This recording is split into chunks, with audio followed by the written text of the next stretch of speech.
Hello everybody, I'm Anita.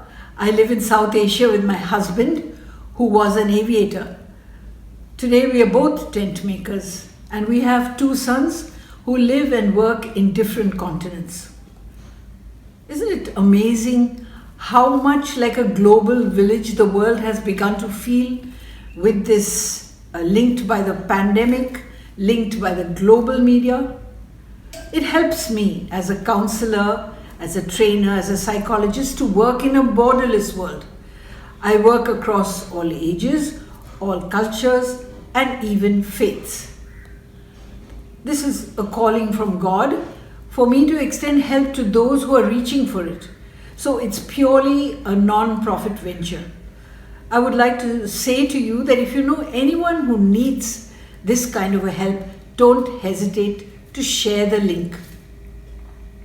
The nature of the connection assures confidentiality. It's one-on-one. However, there are inbuilt safeguards against life-threatening situations. So you can be assured of that. So let's begin with the hot topic of the day, wellness in COVID-19 and post-COVID-19 season. I'd like to really extend that to include wellness in all seasons of life. When life knocks us down, when life traumatizes us, when it abuses us, when it confronts us with changes we don't want to make. What are the skills we will need to navigate that? These are life skills. We're looking at these life skills. This series is not for people who are chronically mentally ill. It's a day-to-day life series. Let's look at the topic of the day, wellness in all seasons. I put together a mini series of 3 parts. Part 1 is wellness in change, loss and grief. Part 2 is wellness in disorientation, when everything is topsy-turvy. And the last and third part is wellness and resilience, the ability to bounce back. My qualifications and validations are at the end of part 1, so please do confirm those. Well, what are we waiting for? Let's begin.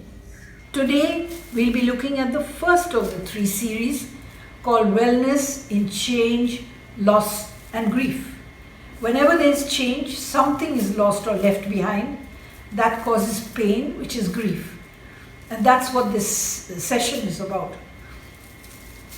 I want to say that this wellness and change, loss and grief is about skills of living. It is about day-to-day living. And there's a disclaimer there. It does not include chronic mental illnesses. Can we ever be prepared for change? Sometimes we think we are. But when it comes, the consequences are so unexpected that it's a surprise to us. Just look at this cartoon. Here's this paratrooper. He is launched from the aircraft and then he knows he's made aware of a small change. The backpack is exchanged. His parachute is not with him. His sandwiches are. He's launched into a free fall with no safety instructions, no instructions of any sort. Sometimes this season feels just like that we are in a free fall. We don't know what to expect and we are falling very fast.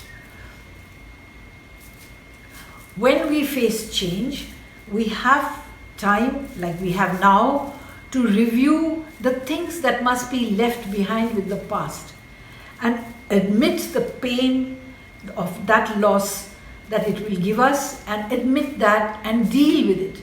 If it is dealt with, we can go into conducting our relationships, conducting our work in a way where every aspect of our personality does and works to its full potential.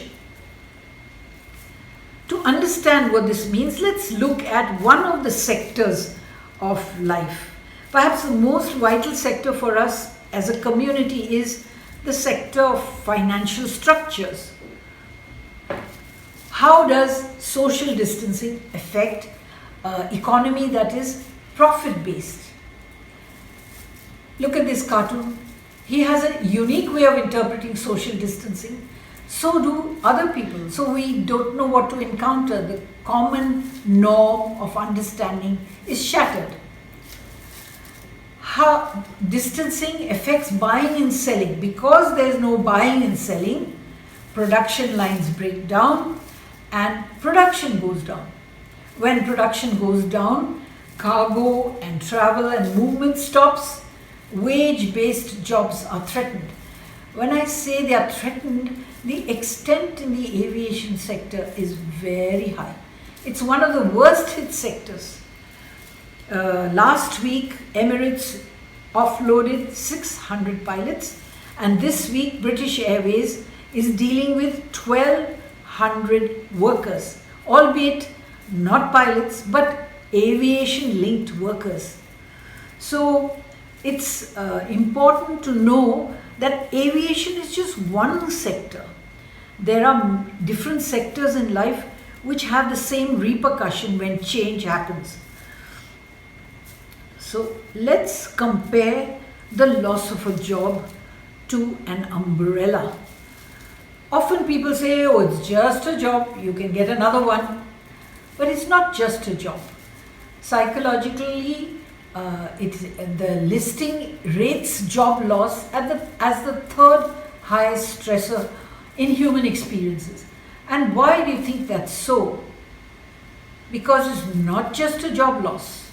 Look at this umbrella. The most obvious, the most visible loss is of income and sustenance. And that can cause tension. But more than that is the loss of a role. You were a manager, you were an executive, you had influence over certain people, you had relationships in your work routine, you had social relationships, you had a routine, and all these are intangible things. They add up to a loss of concept of yourself, a loss of who you are, how you can operate, and how you can relate to others. This always stirs up some emotions. I think when a job is lost, the first thing that comes up, it's a mindset as well as an emotion, is a feeling of rejection. How can this company have asked me to leave when I worked for them so many years? With rejections come triplets, emotional triplets. Let's look at them. Anger, impatience, sarcasm, sometimes violence and even vengeance, even unforgiveness of the one who is the cause for that loss of job. Maybe anger at those who've stayed behind. The second one is sadness, a grief about losing the job. It can go into downward spiral of depression, maybe suicidal thoughts, hopelessness. And of course, the third one is fear. Who hasn't known fear at the point of a loss of job? And when you look at the full range of fear, it is panic, it is worry, it is anxiety, it is helplessness, and when full blown, it is a paralysis of the will and action and motivation. Besides our emotions, we also get affected in our mindsets. When you lose a job, first there's disbelief, there's shock, there's denial, oh, this could not have happened to me. There's been a mistake. I can go back and talk to them, bargaining. But all this is to avoid the pain of accepting that loss has taken place. Imagining that we have dealt with that initial setback, what surfaces is the loss of identity. And when identity is lost, one feels insecure, without any kind of influence, one feels very low self-worth, not valuable at all, having been asked to leave a job. And of course that makes you withdraw and not want to relate to people. And when that happens, isolation becomes more and more acute. Supposing you do get past this identity crisis, you come to face the future, there's still unsureness, there's still anxiety of a future that is unknown and unfamiliar. There's indecision, how to operate. We don't know all the parameters, and a feeling of inadequacy. It's a very real loss, the emotions and the mindset that we're talking about. How to deal with them. I was talking to an aviator trainee, a pilot trainee really, and he was telling me how from childhood he has always valued, desired, dreamt about being a pilot. And he took some loans and now he is under training. Halfway through his training, he's been asked to go home and wait for further notice. It's going to take 2 or 3 or 4 months and we don't know whether it will happen at all. But in that period, he has to sustain himself. So he has taken up the job of a delivery boy. From pilot with his chest stuck out. He's just an ordinary delivery boy. A very humbling experience, he tells me. So these emotions, this mindset will come because it wants to preserve who we are. But it's very important for us. It is vital for us. In fact, life forces us to let go. I know of a tea planter. He was a manager and a planter. He owned the plantation. He was really doing well. Very lively person. Very sociable. And then he retired. And at retirement, he just couldn't take the loss of identity. All the little losses we've talked about linked to his job. And he became depressive. He took to alcohol. He finally became an alcoholic. It affected his liver and he died. That is what happens, that downward spiral, when you don't deal with these emotional and mindset repercussions of change. And if you do, then you can leave things behind and move ahead. The process of letting go is a hard one, but must be engaged in for growth to happen. This is the story of the aviation industry we talked about, but it's the story of every area of human life, not just the aviation industry. We are all looking at these negative, conflicting emotions and mindset, in turmoil inside us. We are all looking at them and searching for peace. The peace that brings all these together in unity. People think peace is an achievement. If they try hard enough, they can. Or it's an emptying of the mind. Or it's a technique to be mastered. A distraction-free environment, perhaps. You tell me, can we ever be distraction-free? I've tried it and it's really, I haven't been able to do it. So what is peace then? How does one get peace? Peace is actually a gift.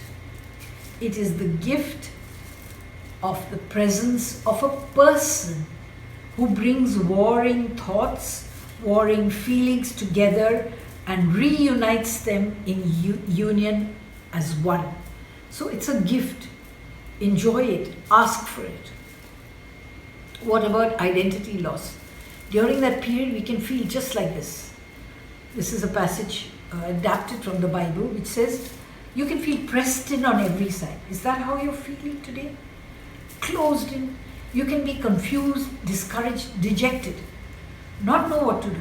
You may be panicky also and clutch at things.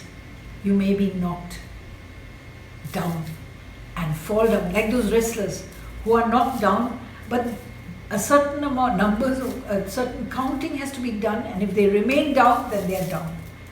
Otherwise, they rise up and they fight again. Why should we not be like that? Why should we not allow these things to shape us? Because though we are panicky, we are assured that God will never abandon us, no matter what the circumstances. His provision, His care, His value of us will never go away. Though we are pressed in and closed in, it will not crush us. Though we are dejected, it will never be that we have no hope, because we have the God of the universe with us. We may be knocked down, but never can we be knocked out. We'll be like that wrestler who gets up and starts fighting again. In the shaking and the shedding of identity that takes place, we'll grasp at straws. But anything that gives us that support for a short while is there only temporarily. But it's God who can give us a permanent sense of worth, of value, of care that makes us worthwhile people. So go to Him. So friends, we've come to the end of this module, this invitation, this teaser. If you are going through any of these experiences and struggling with them or need help, don't hesitate to connect. My email ID is before you. Connect and we can work together at a personalized, customs-made workout through all these issues. Now in this email ID, I want you to note that revive.7. has no space between it. It is revive.7.thrive. It looks like a space, but there isn't one. So keep that in mind. This series of 3, they have some teaching, but they are only teasers. They're an invitation to invite you to connect digitally and take further personal issues. And I look forward to connecting with you. And I also look forward to seeing you for the next 2 modules. Part 2, which is wellness in disorientation, and part 3, which is wellness and resilience. Thank you.